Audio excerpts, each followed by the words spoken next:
Hi everyone, my name's Anita Volkert, National Manager for Professional Practice here at OTA Australia. I've just come off 3 days at the Royal Australian College of GPs National Conference, which actually coincided with OT Week, and it was absolutely lovely to be part of some of those events as well. It was great to be at the GP conference. I was there really to help GPs understand what our profession actually does.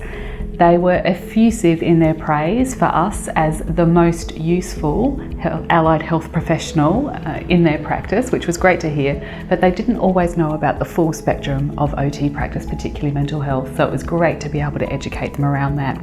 Here at OTA Australia, we're working on some ways to enhance and refine our Find an OT information and also the information we provide to the general public, consumers and GPs to help them find the right service for them. So it was great information to get. I'll also be speaking on the 14th of November to a more general population at the Aged Care Reform Conference in Melbourne, and I'll be part of a panel and we'll be discussing the topic of the aged care workforce. Staff to resident ratios, are they the answer?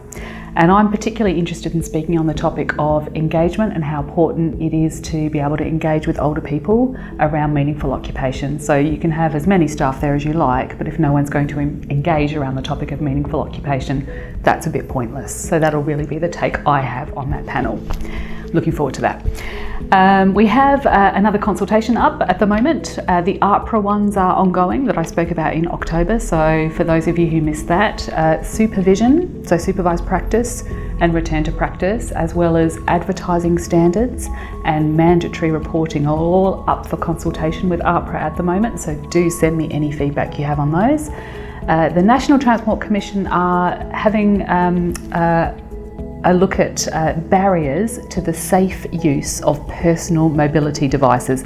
That's right across the spectrum. It includes motorised wheelchairs and scooters, but also looks at things like segways, motorised skateboards, things like that. So have a look at that document and have a look at the impact on regulation it might have. Let me know any feedback you have by the 6th of December when I'll be putting in our submission. Thanks.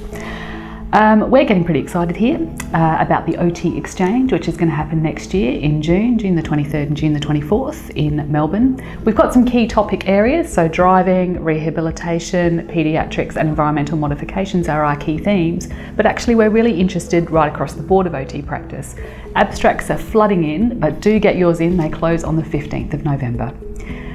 Other than that, I'd like to say that we're looking for mentors for our Mentor Link program. We're always seeking fairly experienced OTs, but even if you just had 2 to 5 years out, you might be interested in mentoring a new graduate perhaps.